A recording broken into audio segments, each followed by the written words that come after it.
Hello everyone.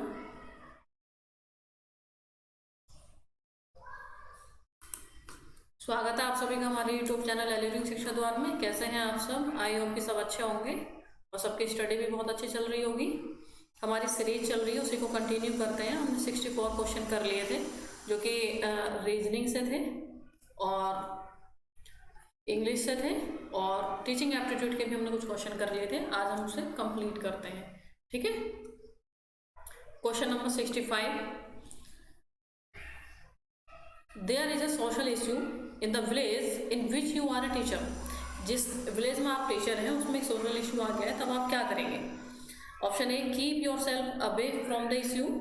Option B, report to the police station. Option C, try to pacify the stake holders of the village. या option D, inform the stake holders of the village. देखिए, अगर आपको खुद को अलग ही रखना था इस इश्यू से, तो ये क्वेश्चन पूछा ही क्यों गया है? तो इसलिए ऑप्शन नंबर ए तो नहीं होगा। Report to the police station ये भी नहीं होगा। Option C, try to pacify the stake holders of the village, बिल्कुल यही आंसर होगा। Inform the stake holders of the village already उनको पता होगा क्योंकि विलेज की बात है, ठीक है। Option number C. Next question है option number 66। Looking back at one's on teaching students response, student success and student behavior is called। Student का बिहेवियर, स्टूडेंट का सक्सेस या स्टूडेंट का रेस्पॉन्स, ये कोई टीचर है जो वो देखना चाह रहा है, मतलब अपनी टीचिंग को कि कितना इफेक्टिव हुआ है, कितना इफेक्टिव नहीं हुआ है, तो इसके लिए कौन सा मेथड यूज, इस मेथड को हम क्या बोलेंगे? क्या इंडक्टिव बोलेंगे, क्या डिडक्टिव बोलेंगे, या फिर कंस्ट्रक्टिव, या फिर रिफ्लेक्टिव? देखिए, सबसे पहले आप जान लेते हैं इंडक्टिव क्या होता है और डिडक्टिव क्या होता है, फिर इन दोनों को जो भी आंसर होगा वो देखेंगे। इंडक्टिव होता है जब हम पढ़ाते हुए अपनी टीचिंग को क्या करते हैं, स्पेसिफिक से जनरल की तरफ जाते हैं। स्पेसिफिक से जनरल की तरफ जब हम जाते हैं तो इसको बोलते हैं इंडक्टिव मेथड, मतलब। और डिडक्टिव होता है जब हम जनरल से स्पेसिफिक की तरफ जाते हैं। अब इसको और अगर मैं एक्सप्लेन करूं तो स्पेसिफिक टू जनरल का मतलब है कि हम जब एग्जाम्पल से रूल्स की तरफ जाते हैं, ठीक है। और डिडक्टिव है जनरल टू स्पेसिफिक, मतलब जब हम रूल्स से एग्जाम्पल की तरफ जाते हैं। मतलब पहले इंडक्टिव में बच्चे को क्या बोला जाएगा, एग्जाम्पल दिया जाएगा और फिर उसका रूल्स बताया जाएगा। और जबकि डिडक्टिव में होता है पहले हम रूल्स सिखाते हैं फिर एग्जाम्पल देते हैं। जैसे कि मान लीजिए हम नाउन पढ़ा रहे हैं, तो नाउन पढ़ाते हुए सबसे पहले हम क्या अगर मैं इंडक्टिव की बात करूं तो इसमें हम बोल देंगे जैसे कि आगरा, और जो कि मान लीजिए कि और दिल्ली, और किसी का नाम हमने लिख दिया, मान लीजिए रहीम हमने यहाँ पर लिख दिया, फिर हम बोलेंगे कि ये क्या है, ये नाउन है। फिर हम बोलेंगे कि every naming word is noun, मतलब एवरी नेमिंग वर्ड क्या होता है, वो नाउन होता है। तो मतलब हमने रूल्स बाद में बताया और एग्जाम्पल हमने पहले दिया। डिडक्टिव में इसके अपोजिट हो जाता है, पहले हम रूल्स बताते हैं, every naming word is noun, और फिर हम उसका एग्जाम्पल देते हैं, जैसे कि राम, जैसे कि रहीम, जैसे कि आगरा, जैसे कि ताजमहल, जो कि बच्चों की क्लास में अक्सर ये डेफिनेशन होती है। तो ये हो गया इंडक्टिव और डिडक्टिव। तो ये क्वेश्चन में हमारा नहीं पूछा था, तो इसलिए ये आंसर नहीं होगा और ये वाला भी आंसर हमारा नहीं होगा। अब आते हैं कंस्ट्रक्टिव टीचिंग, कंस्ट्रक्ट करना, और ऑप्शन डी रिफ्लेक्टिव। तो इसमें आपने देखा होगा कि अगर हम साइंस में रिफ्लेक्टिव पढ़ते हैं तो किसी चीज़ का रिफ्लेक्ट होना, ठीक है, किसी चीज़ का जो आया और उसका वापस होना, जैसे कि लाइट होती है कि लाइट रिफ्लेक्ट होती है, तो वैसे ही लुकिंग बैक, किसकी बात हो रही है, लुकिंग बैक, मतलब वो पीछे जाने की कोशिश कर रहा है, वो चीज़ बैक करने की कोशिश कर रहा है कि उसने जो पढ़ाया कितना इफेक्टिव था, क्या रेस्पॉन्स है, क्या सक्सेस है स्टूडेंट का, क्या बिहेवियर है। तो ये हमारा ऑप्शन नंबर डी हो जाएगा, रिफ्लेक्टिव टीचिंग। क्लियर? चलिए question number 67। The best method of teaching is to. Best method क्या है टीचिंग का? Option A, ask student to read books, student से बोलना बुक पढ़िए। ऑप्शन बी, इम्पार्ट इंफॉर्मेशन, या option C, suggest good reference material, या option D, initiate a discussion and participate in it. Option देखिए सारे ही सही हैं, बट इसमें बेस्ट ऑप्शन की अगर मैं बात करूं जो कि बेस्ट पूछा भी है, तो डिस्कशन और पार्टिसिपेशन। जितना ज़्यादा होगा बच्चा उतना ही एक्टिव होगा, और जितना एक्टिव होगा वो उतना ही अच्छे से सीखेगा। तो बेस्ट मेथड क्या हो गया, initiate a discussion and participate in it. और पार्टिसिपेट और डिस्कशन ये मोस्ट पॉजिटिव वर्ड्स भी हैं, इसलिए हम अपने मोस्ट जो पॉजिटिव वर्ड्स की लिस्ट बना रहे हैं आप उसमें इसको नोट डाउन कर लीजिए, डिस्कशन और पार्टिसिपेशन। तो ऑप्शन नंबर क्या हो जाएगा, ऑप्शन नंबर डी। ठीक है, question number 68, which among the following are essential for good teaching. Good teaching के लिए क्या ज़रूरी है, डायग्नोसिस, रेमेडी, डायरेक्शन या फिर फीडबैक। ऑप्शन दिया हुआ है, देखिए इसमें सारे ही ऑप्शन सही हैं, क्योंकि हम डायग्नोसिस भी करते हैं कि पहले हम पढ़ाते नहीं रहेंगे, डायग्नोसिस भी करना होगा। बच्चा कहीं कोई बच्चे हैं, कुछ बच्चे हैं जो मतलब पढ़ नहीं पा रहे हैं, क्यों नहीं पढ़ पा रहे हैं उसको डायग्नोस करना, बच्चा लेट आ रहा है उसको डायग्नोस करना, प्रॉब्लम कहाँ है। तो डायग्नोसिस तो हर स्टेप में चलता है, हर टाइम टू टाइम ये चीज़ होती है, तो ऑप्शन ए तो होगा। फिर रेमेडी है, रेमेडी मतलब जो हमें प्रॉब्लम नजर आई, जो हमने फाइंड आउट किया जो प्रॉब्लम, उसको रेमेडी करना। सिर्फ प्रॉब्लम्स को देख लेना ही सॉल्यूशन नहीं होता है कि मतलब प्रॉब्लम हमें पता चल गया अब बस बात खत्म, ऐसा नहीं है। रेमेडी करना, उसका उपचार करना प्रॉब्लम का, तो ये ऑप्शन नंबर डी। फिर डायरेक्शन, डायरेक्शन देना बच्चे को, ये भी है। फीडबैक देना कि बच्चे ने कितना सीखा है कितना नहीं सीखा, तो ऑप्शन नंबर ए इसमें राइट हो जाएगा। 1 2 3 एंड 4 सभी है। ठीक है, नेक्स्ट क्वेश्चन है question number 69, feeling of cooperation can be developed in the students through. किसके थ्रू हम फीलिंग्स जगा सकते हैं बच्चे के अंदर कोऑपरेशन की। तो option A, lecture on cooperation, lecture देंगे कोऑपरेशन में, कोऑपरेशन ये होता है, कोऑपरेशन से ये एडवांटेज है और आपको कोऑपरेशन करना चाहिए, जो भी है रहना चाहिए, ये ऐसा बोलेंगे। या option B, group work, group बना देंगे, बोलेंगे सब मिलकर काम करिए। Option C, showing pictures on cooperation, या उनको पिक्चर्स दिखाएंगे कि कोऑपरेशन की, कि ऐसे करके बच्चे के अंदर आ जाएगी ये चीज़। या ऑप्शन डी, कंस्ट्रक्टिव वर्क्स, या कंस्ट्रक्टिव वर्क्स उससे कराएंगे। तो ये सबसे बढ़िया है, किसकी बात हो रही है, कोऑपरेशन की बात हो रही है, कोऑपरेशन की बात हो रही है, तो इसमें सबसे बेस्ट ऑप्शन है ग्रुप वर्क। जितना ग्रुप में वो काम करेगा उतने ही अंदर, उतना ही ज़्यादा उसके अंदर फीलिंग्स आएगी किसी कोऑपरेशन की, मिलकर काम करने की। तो option number B. Question number 70, when a student is absent from the classes for a long time, बहुत टाइम से एक बच्चा क्लास में नहीं आ रहा है, what will you do as a teacher. शायद ये क्वेश्चन भी रिपीट हुआ है, जहाँ तक मैं समझ पा रही हूँ, मुझे याद आ रहा है ये क्वेश्चन भी रिपीट है।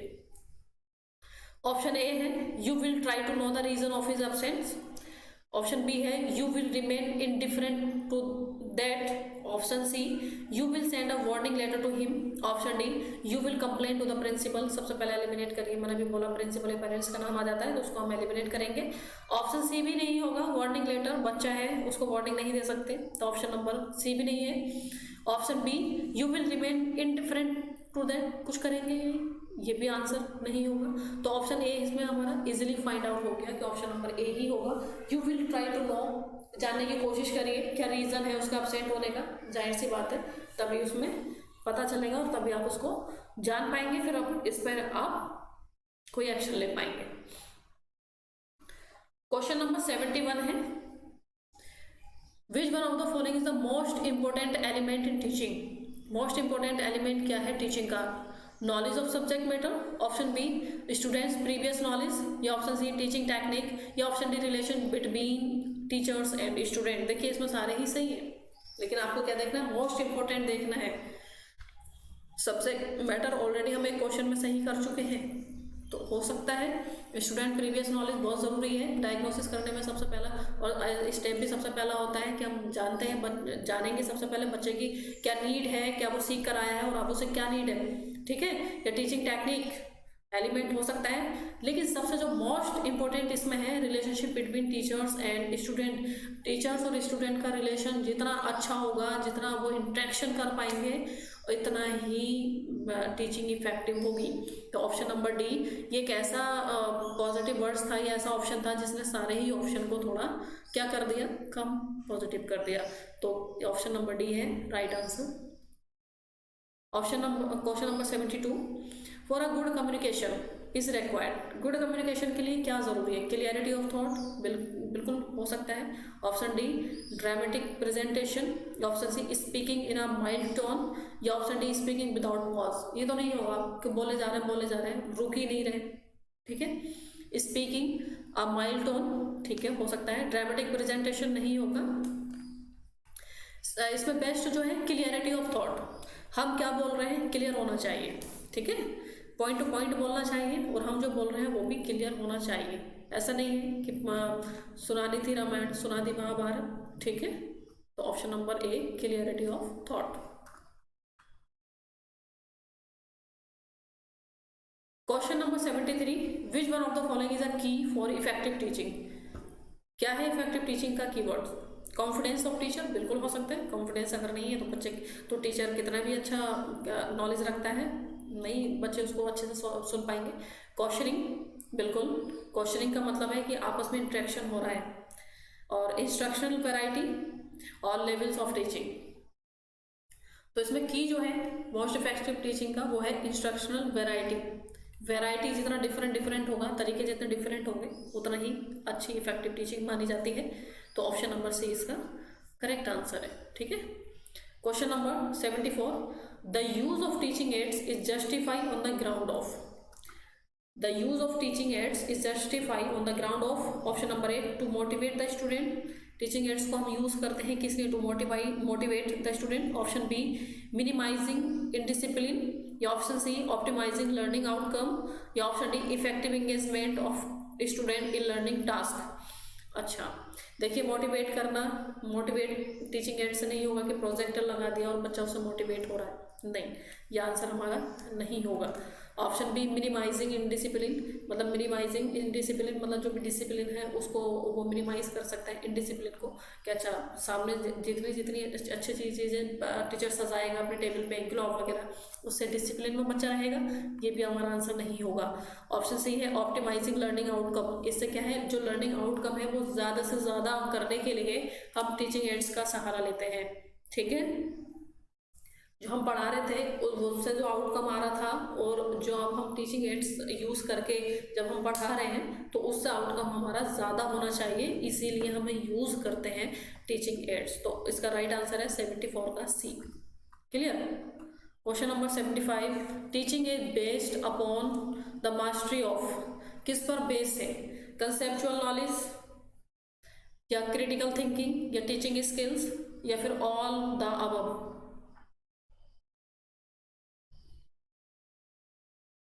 बताइए, कंसेप्चुअल नॉलेज क्या होना चाहिए? मास्टरी के लिए बिल्कुल होना चाहिए, कंसेप्ट क्लियर होने चाहिए। क्रिटिकल थिंकिंग का मतलब है कि क्या सही है क्या गलत है, इसको सोचने की जो क्षमता होती है उसी को बोलते हैं क्रिटिकल थिंकिंग, ठीक है। जो जैसा बोल रहा है वैसे एक्सेप्ट नहीं करना है, अपना भी दिमाग लगाना है, क्या सही है क्या गलत है।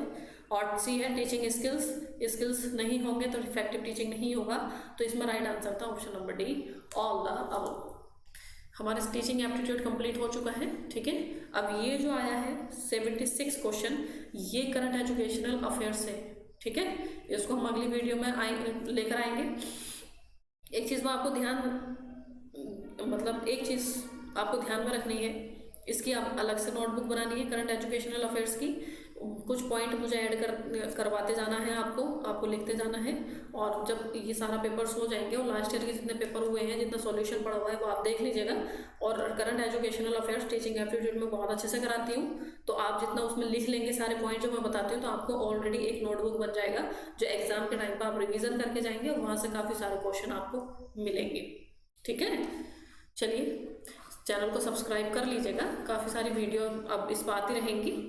और लाइक करिएगा, शेयर भी करिएगा, ठीक है। मैं बोलती नहीं, उसका मतलब ये नहीं कि शेयर करने की मुझे ज़रूरत नहीं है, शेयर करिएगा, लाइक भी करिएगा और बेल आइकन प्रेस कर लीजिएगा, ठीक है, नोटिफिकेशन के लिए।